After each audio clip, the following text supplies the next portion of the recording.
ನಮಸ್ಕಾರ ಸ್ನೇಹಿತರೆ, ನಾವಿವತ್ತು ನೋಡ್ತಿರೋ ಸಿನಿಮಾ ನೆಕ್ಸ್ಟ್ ಜೆನ್. ಈ ಕತೆ ಶುರುವಿನಲ್ಲಿ ನಮಗೆ ತುಂಬಾನೇ ದೊಡ್ಡ ಹೈಟೆಕ್ ಸಿಟಿಯನ್ನು ತೋರಿಸಲಾಗುತ್ತೆ. ಅಲ್ಲಿ ಎಲ್ಲಾ ಕಡೆ ರೋಬೋಟ್ಗಳೇ ಇದ್ವು. ಮನುಷ್ಯರು ರೋಬೋಟ್ಗಳ ಸಹಾಯದಿಂದ ತಮ್ಮ ಎಲ್ಲಾ ಕೆಲಸ ಮಾಡ್ತಿದ್ರು. ನಂತರ ಈ ಕತೆ ಹೀರೋಯಿನ್ ಮೈನ ತೋರಿಸಲಾಗುತ್ತೆ. ಅವಳು ತನ್ನ ಪೆಟ್ ಮೊಮೋ ಒಟ್ಟಿಗೆ ಆಟ ಆಡ್ತಿದ್ಲು. ಅವಳ ಅಮ್ಮನಿಗೆ ರೋಬೋಟ್ಗಳೆಂದ್ರೆ ತುಂಬಾನೇ ಇಷ್ಟ. ಆದ್ರೆ ಮೈಗೆ ರೋಬೋಟ್ಗಳ ಮೇಲೆ ಸಿಟ್ಟಿತ್ತು. ಯಾಕಂದ್ರೆ ಅವಳ ಅಮ್ಮ ಅವಳ ಬದಲಿಗೆ ರೋಬೋಟ್ಗಳನ್ನೇ ಇಷ್ಟಪಡ್ತಿದ್ಲು. ಒಂದು ದಿನ ಒಂದು ಪ್ರಾಡಕ್ಟ್ ಲಾಂಚ್ ನೋಡಲು ಮೈನ ಮಾಮ್ ಅವಳನ್ನು ತನ್ನ ಜೊತೆ ಕರ್ಕೊಂಡು ಹೋಗ್ತಾಳೆ. ಅವರು ಐಕ್ಯೂ ರೋಬೋಟ್ಸ್ ಹೆಡ್ ಕ್ವಾರ್ಟರ್ಸ್ ಗೆ ಹೋಗ್ತಾರೆ. ಅಲ್ಲಿ ಸಾವಿರಾರು ಜನ ಬಂದಿದ್ರು. ಅದು ತುಂಬಾನೇ ಅಡ್ವಾನ್ಸ್ಡ್ ಆದ ಹೆಡ್ ಕ್ವಾರ್ಟರ್ಸ್ ಆಗಿತ್ತು. ಅಲ್ಲಿ ಎಲ್ಲಾ ಕಡೆ ರೋಬೋಟ್ ಗಳೇ ಇದ್ವು. ಎಲ್ಲಾ ಕಡೆ ಅಲರ್ಟ್ ಮಾಡಲಾಗುತ್ತೆ. ಯಾವುದೇ ಮಕ್ಕಳು ದೊಡ್ಡವರು ಯಾರು ಇರದೆ ಹೆಡ್ ಕ್ವಾರ್ಟರ್ಸ್ ನಲ್ಲಿ ತಿರುಗಬೇಡಿ. ರೋಬೋಟ್ಸ್ ಎಲ್ಲರ ಚೆಕಿಂಗ್ ಮಾಡಿ ಅವರನ್ನು ಒಳಗಡೆ ಕಳಿಸ್ತಿದ್ವು. ಮೈ ತನ್ನ ಅಮ್ಮನ ಜೊತೆ ಲಿಫ್ಟ್ ನಲ್ಲಿ ಮೇಲೆ ಹೋಗ್ತಿದ್ಲು. ಆಗ ಅವಳಿಗೆ ಕೆಳಗೆ ಸ್ಟೇಡಿಯಂ ಕಾಣಿಸುತ್ತೆ. ಮೈ ತನ್ನ ಅಮ್ಮನಿಗೆ ಕೆಳಗೆ ಮ್ಯಾಚ್ ನೋಡಲು ಹೋಗುವ ಅಂತ ಹೇಳ್ತಾಳೆ. ಅವಳ ಅಮ್ಮ ಮಾತ್ರ ರೋಬೋಟ್ ಗಳ ನಡುವೆ ಬ್ಯುಸಿ ಆಗಿರ್ತಾಳೆ. ಇದನ್ನು ನೋಡಿ ಮೈ ಸಿಟ್ಟಾಗಿ ಕೆಳಗೆ ಹೋಗಲು ಆರಂಭಿಸ್ತಾಳೆ. ಆಗ ಒಂದು ಫ್ಲೈಯಿಂಗ್ ರೋಬೋಟ್ ಅವಳ ಹತ್ರ ಬಂದು ಮೇಲೆ ಹೋಗುವ ಲಿಫ್ಟ್ ನಿಂದ ಕೆಳಗೆ ಹೋಗದಂತೆ ಹೇಳುತ್ತೆ. ಮೈ ಅದರ ಮಾತು ಕೇಳದೆ ಅದರ ಮೇಲೆ ಕುಳಿತು ವಿಂಡೋದಿಂದ ಹೊರಗೆ ಮ್ಯಾಚ್ ನೋಡತೊಡಗುತ್ತಾಳೆ. ಆದ್ರೆ ಆ ರೋಬೋಟ್ ಮೈನ ಭಾರ ತಾಳದಾಗದೆ ಖರಾಬ್ ಆಗುತ್ತೆ.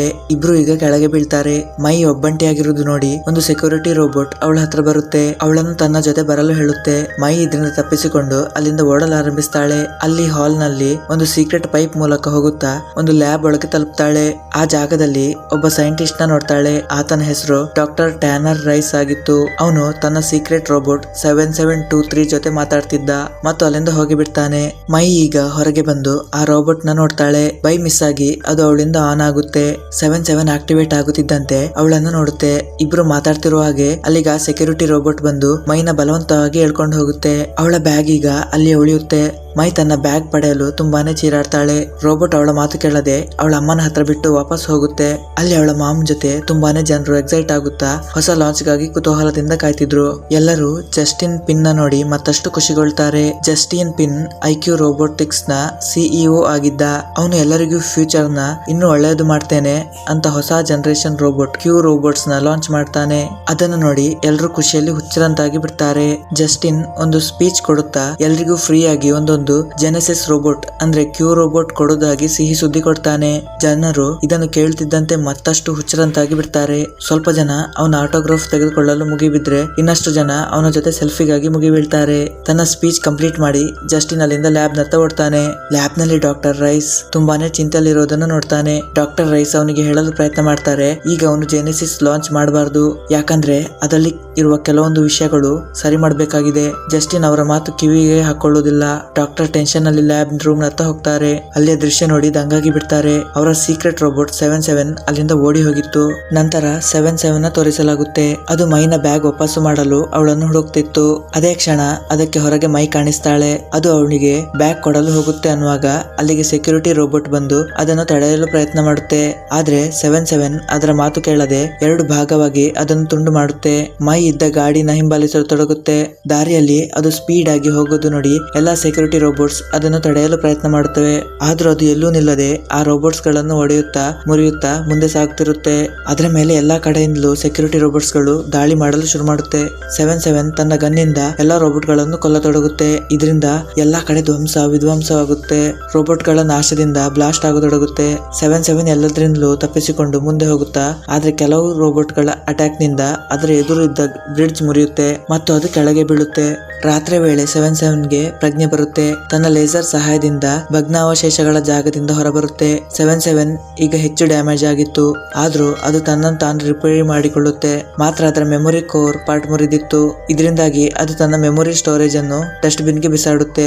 ಬಳಿಕ ಅದು ಬ್ಯಾಕ್ ಪ್ಯಾಕ್ ಮತ್ತೆ ಎತ್ತಿಕೊಳ್ಳುತ್ತೆ. ಮೈನ ಬೇರೆ ಬೇರೆ ವಸ್ತುಗಳು ಮತ್ತು ಪೆನ್ಸಿಲ್ ನೋಡಿ ಅದು ತುಂಬಾನೇ ಎಕ್ಸೈಟ್ ಆಗುತ್ತೆ. ಅತ್ತ ಮೈ ಒಂದು ದಿನ ತನ್ನ ಕ್ಲಾಸ್ ನಲ್ಲಿ ಕುಳಿತಿದ್ಲು. ಅವಳ ಟೀಚರ್ ಕೂಡ ಒಂದು ರೋಬೋಟ್ ಆಗಿತ್ತು. ಮೈ ತುಂಬಾನೇ ಬೋರ್ ಆಗ್ತಾಳೆ. ಯಾಕಂದ್ರೆ ರೋಬೋಟ್ ಗಳಿಂದಾಗಿ ಮನುಷ್ಯರು ಒಬ್ಬರಿಗೊಬ್ಬರು ದೂರವಾಗಿದ್ರು. ಮೈ ಫುಟ್ಬಾಲ್ ಗ್ರೌಂಡ್ ಗೆ ಹೋಗಿ ಫುಟ್ಬಾಲ್ ಆಡಲು ಆರಂಭಿಸ್ತಾಳೆ. ಆಗ ಅವಳು ಹೊಡೆದ ಬಾಲ್ ಒಬ್ಳು ಹುಡುಗಿ ಆನೆಗೆ ತಾಗುತ್ತೆ. ಆನೆ ತುಂಬಾನೇ ವಿಚಿತ್ರ ಹುಡುಗಿ. ಯಾಕಂದ್ರೆ ಅವಳು ಯಾವುದೇ ರೋಬೋಟ್ ಇರದೇ ಇರ್ತಿದ್ಲು. ಅಷ್ಟು ಹೊತ್ತಿಗೆ ಅಲ್ಲಿಗೆ ಮತ್ತೊಬ್ಳು ಹುಡುಗಿ ಗ್ರೀನ್ವುಡ್ ತನ್ನ ಫ್ರೆಂಡ್ ಜೊತೆ ಬರ್ತಾಳೆ ಮತ್ತು ಮೈಗೆ ಬೇಕಂತಲೇ ಬೈಯಲು ಶುರು ಮಾಡ್ತಾಳೆ. ಇದರಿಂದ ಮೈಗೆ ಸಿಟ್ಟು ಬರುತ್ತೆ. ತನ್ನ ಬಾಲ್ ನಿಂದ ಗ್ರೀನ್ವುಡ್ ಗೆ ಹಿಟ್ ಮಾಡ್ತಾಳೆ. ಕೋಪದಲ್ಲಿ ಗ್ರೀನ್ವುಡ್ ತನ್ನ ರೋಬೋಟ್ ಗಳಿಗೆ ಮೈನ ಹೊಡೆಯಲು ಆರ್ಡರ್ ಕೊಡ್ತಾಳೆ. ಎಲ್ರು ಮೈನ ಚೆನ್ನಾಗಿ ಹೊಡಿತಾರೆ. ಇದರಿಂದ ಮೈ ತುಂಬಾನೇ ಗಾಯಗಳು ಕೈಗೊಳ್ತಾಳೆ. ಮೈ ತುಂಬಾನೇ ನಿರಾಸೆಗೊಂಡು ತನ್ನ ಮನೆಗೆ ಬರ್ತಾಳೆ. ಅಲ್ಲಿ ಮಾಮ್ ರೋಬೋಟ್ ಜೊತೆ ಬ್ಯುಸಿ ಆಗಿರೋದು ನೋಡಿ ತನ್ನ ರೂಮ್ಗೆ ಹೋಗ್ತಾಳೆ. ಇಲ್ಲಿ ಮೈನ ಫಾಸ್ಟ್ ಬಗ್ಗೆ ನಮಗೆ ತೋರಿಸಲಾಗುತ್ತೆ. ಅಸಲಿಗೆ ಅವಳ ತಂದೆ ಅವರನ್ನು ಬಿಟ್ಟು ಹೋಗಿದ್ರು.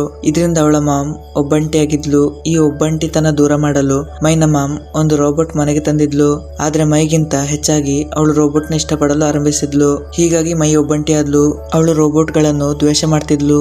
ಇದರ ನಂತರ ನಮಗೆ 7-7 ನ ತೋರಿಸಲಾಗುತ್ತೆ. ಕೊನೆಗೂ ಅದು ಮೈನ ಮನೆ ಹುಡುಕುತ್ತೆ. ಮೈಗೆ ಅವಳ ಬ್ಯಾಗ್ ವಾಪಸ್ ಮಾಡುತ್ತೆ. ಮಾತಾಡುತ್ತಾ ಇರುವಾಗ ಅಲ್ಲಿಗೆ ಟೂತ್ ಬ್ರಷ್ ರೋಬೋಟ್ ಬಂದು ಮೈಗೆ ತೊಂದರೆ ಕೊಡುತ್ತೆ. ಇದನ್ನು ನೋಡಿ 7-7 ಅದರ ಮೇಲೆ ಅಟ್ಯಾಕ್ ಮಾಡಿ ಅದನ್ನು ಕೊಂದೇ ಬಿಡುತ್ತೆ. ಬೇರೆ ರೋಬೋಟ್ ಗಳನ್ನು ಕೊಲ್ಲುವ ಪವರ್ ನೋಡಿ ಮೈ ಅದರ ಜೊತೆ ತನ್ನ ಫ್ರೆಂಡ್ಶಿಪ್ ಮಾಡ್ತಾಳೆ.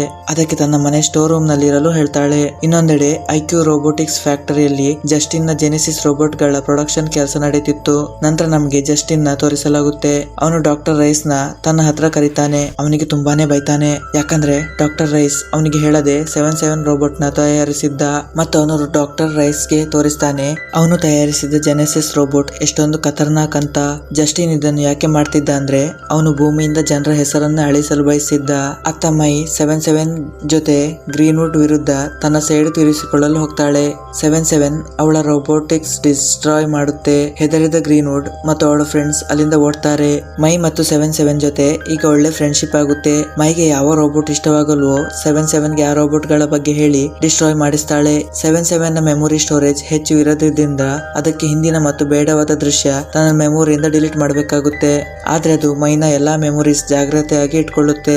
ಮೈಗೆ ಇದರ ಬಗ್ಗೆ ಗೊತ್ತಾದಾಗ ಅವಳು ಅದಕ್ಕೆ ಬೈತಾಳೆ. ಅದರ ಜೊತೆ ಸೇರಿ ಮೆಮೊರಿ ಡಿಲೀಟ್ ಮಾಡಲು ಹೆಲ್ಪ್ ಕೂಡ ಮಾಡ್ತಾಳೆ. ಮತ್ತೊಂದ್ ಕಡೆ ಜಸ್ಟಿನ್ ನ ತೋರಿಸಲಾಗುತ್ತೆ. ಅವನಿಗೆ ಒಂದು ಡಾಗ್ ಶೋ ನಲ್ಲಿ 7-7 ಇಂದಾದ ಡಿಸ್ಟ್ರಕ್ಷನ್ ಬಗ್ಗೆ ಗೊತ್ತಾಗುತ್ತೆ. ಆ ರೋಬೋಟ್ ನಾನು ತಯಾರಿಸಿಲ್ಲ ಎಂದು. ಅದರ ಬಗ್ಗೆ ಅವನು ನಿರಾಕರಿಸ್ತಾನೆ. ಲ್ಯಾಬ್ ಗೆ ಬಂದು ರೈಸ್ ಮೇಲೆ ತುಂಬಾನೇ ಕೋಪಗೊಳ್ತಾನೆ. ಅವರು ಅದರ ಫ್ರೀ ಟೈಮ್ ಅಲ್ಲಿ ಇಂತಹ ರೋಬೋಟ್ ಮಾಡ್ತಿದ್ದಾರೆ. ಅದು ಎಲ್ಲಾ ಕಡೆ ಎಲ್ಲಾ ನಾಶ ಮಾಡ್ತಿದೆ. ಜಸ್ಟಿನ್ ಡಾಕ್ಟರ್ ರೈಸ್ ಗೆ 7-7 ನ ಬೇಗನೆ ಹುಡುಕಲು ಹೇಳ್ತಾನೆ ಮತ್ತು ವಾರ್ನ್ ಕೂಡ ಮಾಡ್ತಾನೆ. ಒಂದು ವೇಳೆ 7-7 ನ ಹುಡುಕದೇ ಇದ್ರೆ ಅವನನ್ನು ಕೊಂದು ಬಿಡ್ತಾನೆ. ಡಾಕ್ಟರ್ ರೈಸ್ ಗೆ 7-7 ಬಗ್ಗೆ ಏನೂ ಗೊತ್ತಾಗಲ್ಲ. ಆದ್ರೆ ಫುಟೇಜ್ ಗಳಿಂದ ಮೈನ ಅಡ್ರೆಸ್ ಪತ್ತೆ ಮಾಡ್ತಾರೆ. ಇತ್ತೆ ಮೈನ ತೋರಿಸಲಾಗುತ್ತೆ. ಅವಳು ದಿನದಿಂದ ದಿನಕ್ಕೆ ಇನ್ನಷ್ಟು ಅಗ್ರೆಸಿವ್ ಆಗ್ತಾ ಹೋಗ್ತಿದ್ಲು. 7-7 ರೋಬೋಟ್ ಗೆ ಕೊಲ್ಲುವ ಆರ್ಡರ್ ಮಾಡುತ್ತಾ ಹೋಗ್ತಾಳೆ. ಒಂದು ದಿನ ಗ್ರೀನ್ವುಡ್ ಜೊತೆ ಫೈಟ್ ನಲ್ಲಿ 7-7 ಗೆ ಅವಳನ್ನು ಕೊಲ್ಲಲು ಆರ್ಡರ್ ಮಾಡ್ತಾಳೆ. ಅದು ಅವಳ ಮಾತಿಗೆ ನಿರಾಕರಿಸುತ್ತೆ. ಈ ಮಾತಿನಿಂದ ಇಬ್ಬರ ನಡುವೆ ಜಗಳವಾಗುತ್ತೆ. ಮನೆಗೆ ಬಂದಾಗ 7-7 ಹತ್ರ ಡಿಲೀಟ್ ಮಾಡುವಂತ ಯಾವುದೇ ಮೆಮೊರಿ ಇರಲ್ಲ. ಹೀಗಾಗಿ ಅದು ಅವಳ ಮೆಮೊರಿ ಇಡಲು ತನ್ನ ವೆಪನ್ಸ್ ಸಿಸ್ಟಮ್ ಡಿಲೀಟ್ ಮಾಡುತ್ತೆ. ನಂತರ ಅದು ಮೈನ ಮೀಟ್ ಆಗಲು ಹೋಗುತ್ತೆ. ಮೈ ಮಾತ್ರ ರೂಮ್ ನಲ್ಲಿ ಇರಲ್ಲ. ಅದು ತನ್ನ ಪವರ್ ನಿಂದ ನೋಡುತ್ತೆ. ಮೈ ಬೆಟ್ಟದ ಮೇಲೆ ಹೋಗಿದ್ಲು. 7-7 ಅವಳನ್ನು ಖುಷಿಗೊಳಿಸಲು ಒಂದು ಗಿಫ್ಟ್ ತಯಾರಿಸಿ ಅವಳ ಹತ್ರ ಹೋಗುತ್ತೆ. ಅಲ್ಲಿ ಅದು ಅವಳಿಗೆ ಗಿಫ್ಟ್ ತೋರಿಸಿ ಅದನ್ನು ಆನ್ ಮಾಡುತ್ತೆ. ಅದರಿಂದ ಆಕಾಶದಲ್ಲಿ ರೈನ್ಬೋ ಮೂಡುತ್ತೆ. ಆ ರೈನ್ಬೋದಲ್ಲಿ ಅವಳ ಫ್ಯಾಮಿಲಿ ಪಿಕ್ ಕಾಣಿಸುತ್ತೆ. ಅದನ್ನು ನೋಡಿ ಮೈ ಎಮೋಷನಲ್ ಆಗ್ತಾಳೆ. ಇಬ್ರು ಮತ್ತೊಮ್ಮೆ ಬೆಸ್ಟ್ ಫ್ರೆಂಡ್ ಆಗ್ತಾರೆ. ಮನೆಗೆ ವಾಪಸ್ ಬಂದಾಗ ಮೈ ನೋಡ್ತಾಳೆ ಮನೆಯಲ್ಲಿ ಡಾಕ್ಟರ್ ರೈಸ್ ಬಂದಿದ್ರು. ಅವರು 7-7 ನೋಡ್ತಾ ಇದ್ದಂತೆ ಅದನ್ನು ಚೆಕ್ ಮಾಡಲು ಶುರು ಮಾಡ್ತಾರೆ.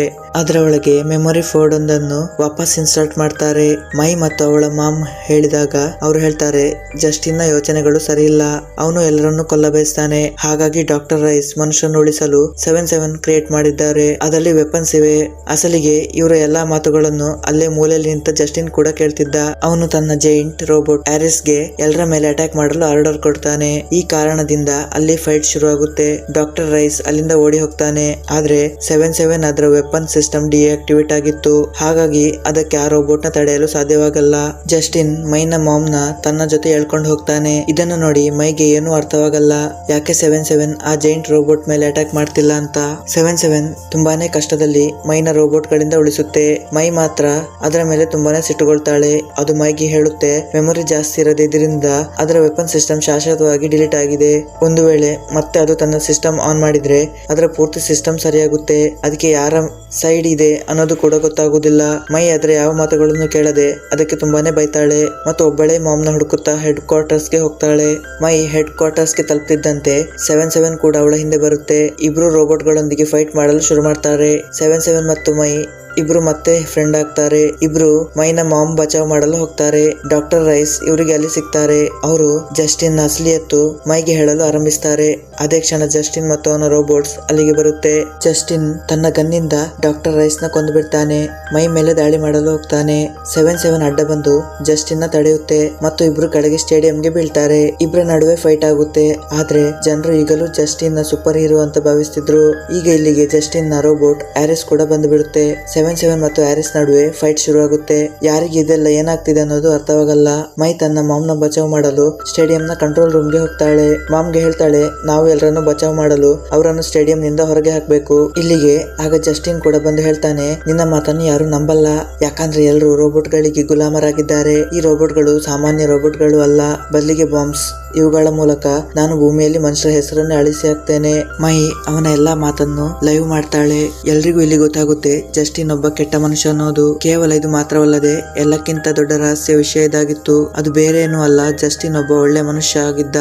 ಆದ್ರೆ ಅವನ ರೋಬೋಟ್ ಆರಿಸ್ ಅವನನ್ನು ಕೊಂದು ಅವನ ಬಾಡಿ ಮೇಲೆ ತನ್ನ ಕಂಟ್ರೋಲ್ ತೆಗೆದುಕೊಂಡಿತ್ತು. ಅವನನ್ನೊಂದು ರೋಬೋಟ್ ಆಗಿ ಮಾಡಿತ್ತು. ಇಷ್ಟು ಹೇಳ್ತಿದ್ದಂತೆ ಆರಿಸ್ ಎಲ್ಲಾ ಕ್ಯೂ ರೋಬೋಟ್ ನ ಆಕ್ಟಿವೇಟ್ ಮಾಡುತ್ತೆ. ಸ್ಟೇಡಿಯಂ ನಲ್ಲಿ ಎಲ್ಲಾ ಕಡೆ ಬಾಂಬಿಂಗ್ ಶುರು ಆಗುತ್ತೆ. ಮೈ ಜಸ್ಟಿನ್ ಮೇಲೆ ಅಟ್ಯಾಕ್ ಮಾಡಿ ಅಲ್ಲಿಂದ ಹೊರಗೆ ಹೋಗ್ತಾಳೆ. ಎಲ್ಲಾ ಜನರನ್ನು ಸ್ಟೇಡಿಯಂ ನಿಂದ ಹೊರಗೆ ಹೋಗಲು ಸಹಾಯ ಮಾಡ್ತಾಳೆ. ಈ ಕೆಲಸದಲ್ಲಿ ಗ್ರೀನ್ವುಡ್ ಕೂಡ ಅವಳಿಗೆ ಸಾಥ್ ಕೊಡ್ತಾಳೆ. ಸೀನ್ 77 ಮೇಲೆ ಶಿಫ್ಟ್ ಆಗುತ್ತೆ. ಅದು ಆರಿಸ್ ನ ಅಟ್ಯಾಕ್ ನಿಂದ ತನ್ನ ಬಚಾವ್ ಮಾಡ್ಕೊಳ್ತಿತ್ತು. ತುಂಬಾನೇ ಹೊತ್ತು ಇವುಗಳ ನಡುವೆ ಫೈಟ್ ಆಗುತ್ತೆ. ಆರಿಸ್ 77 ಮೇಲೆ ಅಟ್ಯಾಕ್ ಮಾಡುತ್ತಾ ಅದನ್ನು ಹಿಡಿದು ಬಿಡುತ್ತೆ. 77 ನೋಡ್ತಿದ್ದಂತೆ ಜಸ್ಟಿನ್ ಮೈನ ಕೊಲ್ಲುವನಿದ್ದ. ಹೀಗಾಗಿ ಅವಳನ್ನು ಬಚಾವ್ ಮಾಡಲು ತನ್ನ ಸಿಸ್ಟಮ್ ರಿಸೆಟ್ ಮಾಡುತ್ತೆ. ಇದರಿಂದ ಅದರ ವೆಪನ್ ಸಿಸ್ಟಮ್ ಆಕ್ಟಿವೇಟ್ ಆಗುತ್ತೆ. ಮತ್ತೆ ಅದು ಮೈನ ಬಚಾವ್ ಮಾಡುತ್ತೆ. ತನ್ನ ವೆಪನ್ ಗಳಿಂದ ಎಲ್ಲಾ ಕ್ಯೂ ರೋಬೋಟ್ ಗಳನ್ನು ಕೊಂದು ಬಿಡುತ್ತೆ. ಆದ್ರೆ ಈಗಲೂ ಆರಿಸ್ ಜೀವಂತವಿತ್ತು. 77 ತನ್ನ ವೆಪನ್ ಗಳ ಮೂಲಕ ಅದರೊಂದಿಗೆ ಫೈಟ್ ಮಾಡತೊಡಗುತ್ತೆ. ದುರದೃಷ್ಟ ಅನ್ನುವ ಹಾಗೆ ಅದರ ಮೆಮೊರಿ ನಿಧಾನವಾಗಿ ಡಿಲೀಟ್ ಆಗತೊಡಗಿತ್ತು. ಆರಿಸ್ ಮತ್ತು 77 ಆಕಾಶಕ್ಕೆ ಹೋಗಿ ಫೈಟ್ ಮಾಡತೊಡಗುತ್ತೆ. 77 ಆರಿಸ್ ನ ಪೂರ್ತಿ ಬಾಡಿ ಮುರಿದು ಹಾಕುತ್ತೆ. ಆರಿಸ್ ಈಗ ನೆಲಕ್ಕೆ ಬಂದು ಬೀಳುತ್ತೆ. 77 ಅದನ್ನು ಡಿಸ್ಟ್ರಾಯ್ ಮಾಡುತ್ತೆ ಅನ್ನುವಾಗ ಮತ್ತೊಮ್ಮೆ ಅದು ರಿಸೆಟ್ ಆಗಿ ಅದು ಶಟ್ ಡೌನ್ ಆಗುತ್ತೆ. ಮೈ ಓಡುತ್ತಾ ಅದರ ಹತ್ರ ಬರ್ತಾಳೆ. ತನ್ನ ಫ್ರೆಂಡ್ ನ ಕಳೆದುಕೊಂಡು ದುಃಖದಲ್ಲಿ ಅಳ್ತಾಳೆ. ಅವಳಿಗಾಗಿ 77 ತನ್ನ ಎಲ್ಲಾ ಮೆಮೊರಿ ಡಿಲೀಟ್ ಮಾಡಿತ್ತು. ಜಸ್ಟಿನ್ ಅದೇ ಕ್ಷಣ ಮೈ ಹತ್ರ ಬಂದು ಮೈನ ಕೊಲ್ಲುವನಿರ್ತಾನೆ. ಅಸಲಿಗೆ ಆ ಗನ್ ಖರಾಬ್ ಆಗಿತ್ತು. ಮೈಗೆ ಈಗ ಅರ್ಥ ಆಗುತ್ತೆ ಆರಿಸ್ ಅವನನ್ನು ಕಂಟ್ರೋಲ್ ಮಾಡ್ತಿದೆ. ಬೇಗನೆ ಅವಳು ಆರಿಸ್ ನ ನಾಶ ಮಾಡ್ತಾಳೆ. ಆರಿಸ್ ನಾಶ ಆದಾಗ ಜಸ್ಟಿನ್ ಅಂತ್ಯ ಕೂಡ ಆಗುತ್ತೆ. ಎಲ್ಲಾ ಜನರು ಅಲ್ಲಿ ಸೇರ್ತಾರೆ. ಅಷ್ಟರಲ್ಲಿ 77 ನ ಲೈಟ್ಸ್ ಆನ್ ಆಗುತ್ತೆ. ಮೈಗೆ ಅನಿಸುತ್ತೆ ಅದು ವಾಪಸ್ ಬಂದಿದೆ. ಆದ್ರೆ ಅದು ಕಂಪ್ಲೀಟ್ ಆಗಿ ರೀಸೆಟ್ ಆಗಿತ್ತು. ಇದರ ಬಳಿಕ ಕೆಲವು ದಿನಗಳ ನಂತರದ ಸೀನ್ ತೋರಿಸಲಾಗುತ್ತೆ. ಮೈ ಮತ್ತು ಅವಳ ಮಾಮ್ ಖುಷಿಯಲ್ಲಿರಲು ಆರಂಭಿಸಿದ್ರು. ಈಗ 77 ಕೂಡ ಸರಿಯಾಗಿತ್ತು. ಮೈ ಮತ್ತು ಅವಳ ಮಾಮ್ ಹಾಗೆ ಎಲ್ಲರೂ ಸೇರಿ ಅದರೊಟ್ಟಿಗೆ ಹೊಸ ಮೆಮೊರಿ ಮಾಡ್ತಿದ್ರು. ಗ್ರೀನ್ವುಡ್ ಕೂಡ ಅದರ ಫ್ರೆಂಡ್ ಆಗ್ತಾಳೆ. ಎಲ್ಲರೂ ಖುಷಿಯಲ್ಲಿ ಫುಟ್ಬಾಲ್ ಆಡತೊಡಗ್ತಾರೆ. ಇಲ್ಲಿಗೆ ಈ ಕತೆ ಮುಗಿಯುತ್ತೆ. ಕತೆ ಇಷ್ಟ ಆಗಿದ್ರೆ ಲೈಕ್ ಮಾಡಿ, ಶೇರ್ ಮಾಡಿ, ಸಬ್ಸ್ಕ್ರೈಬ್ ಮಾಡಿ. ಮುಂದಿನ ಕತೆಗಾಗಿ ಕಾಯ್ತಿರಿ.